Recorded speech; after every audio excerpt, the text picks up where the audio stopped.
Bonjour, bienvenue à tous sur Évanence littéraire, page sur Facebook depuis janvier 2017 et site internet depuis fin février, début mars 2024. Je suis Évangéline Brunois. J'ai écrit à peu près 1300 chroniques. Cela concerne environ 700 auteurs, je ne sais pas combien de maisons d'édition, mais je profite de l'occasion qui m'est donnée pour les remercier pour leur confiance renouvelée pendant toutes ces années. Je vais vous lire une chronique que j'ai rédigée le 13 décembre 2023 concernant HHHH de Laurent Binet, paru en première édition le 4 mai 2011 aux éditions Le Livre de Poche, 448 pages. Il y a eu une adaptation au cinéma, et oui, date de sortie le 7 juin 2017 en France, réalisateur Cédric Jiménez. HHHH signifie dans la SS Himmlers Hirn heißt Heydrich. Le cerveau d'Himmler s'appelle Heydrich. Assassiné, Heydrich, ce haut gradé nommé protecteur pour un temps de Bohême-Moravie, bourreau du peuple, boucher de Prague, un chef des services secrets allemands, est une nécessité, un moyen de prouver également que la résistance existe encore dans ce pays écrasé par la barbarie nazie. Qui est-il ? Quel a été son parcours avant de devenir ce monstre aimé de Hitler ?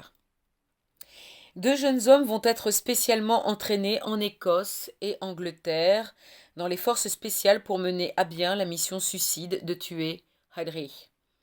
Józef Gabčík et Jan Kubiš. Qui sont-ils ? D'où viennent-ils ? Quels sont leurs caractères, leurs qualités, leurs aptitudes, leurs espérances ?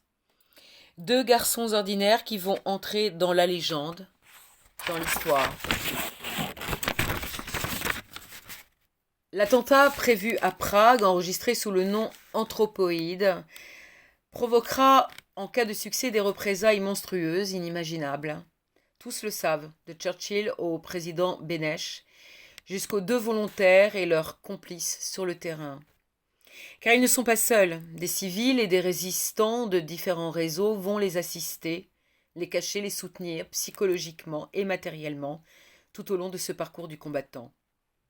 Ils sont rejoints par Valčík. Ainsi, un Slovaque, un Morave et un Tchèque vont mettre sur pied une opération risquée en pleine rue vers 9 heures du matin. Ils ont eu les horaires et les détails des déplacements matin et soir de Heydrich et de son chauffeur Klein dans la Mercedes noire ou vert foncé. Il faut trouver le bon virage. Chose faite, il est décidé que Gabčík sera en sentinelle sur le trottoir, Kubiš posté en face et Valčík en haut de la colline. Tout est prêt pour le mercredi 27 mai 1942.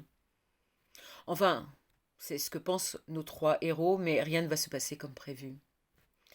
Difficile de raconter aussi fidèlement que possible de tels événements historiques. Ardu de ne pas trahir la vérité des personnes concernées. Il faut être précis jusqu'à l'obsession, inattaquable, jusqu'à devenir presque fou d'anxiété, ridicule, insupportable, paranoïaque, à l'idée de faillir à cette mission. En fait, ce sont deux livres en un que vous propose Laurent Binet.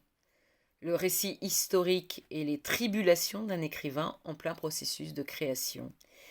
Ce second aspect de cet ouvrage apporte, outre des informations intimes sur la manière dont un livre de cet auteur voit le jour, des moments de légèreté, d'humour, d'autodérision bienvenus, alors que le thème en soi est d'une noirceur absolue. Rendre hommage à tous ceux qui ont participé à l'exécution d'Heydrich, aux invisibles, à ceux dont les noms sont oubliés, est essentiel pour l'auteur, et l'on comprend son inquiétude et sa fébrilité à ne pas être à la hauteur de cette tâche, alors que d'autres livres paraissent pendant la rédaction de celui-ci sur le même sujet. Les pages concernant l'attentat lui-même sont hallucinantes, cinématographiques comme au ralenti, bluffant. La confusion semble envahir Laurent Binet.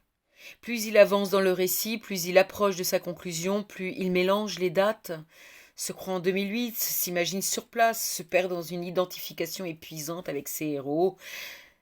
Nous avons, nous aussi, le tournis bien conscient que tout peut toujours recommencer. La barbarie, le fascisme, l'horreur.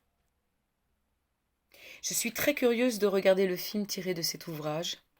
En gardera-t-il toute la subtilité, toute l'ingéniosité, toute l'intelligence? Merci à Laurent Binet pour cette œuvre inclassable, inouïe, bouleversante et en même temps réjouissante. Merci aussi de s'être livré un peu, de s'être mise à nu un peu, en déséquilibre, un peu. Je vous laisse découvrir la 4e de couverture ainsi que la biographie de l'auteur sur la page de l'éditeur ou sur Évanance littéraire. Je vous remercie infiniment pour votre attention. À très bientôt. Au revoir.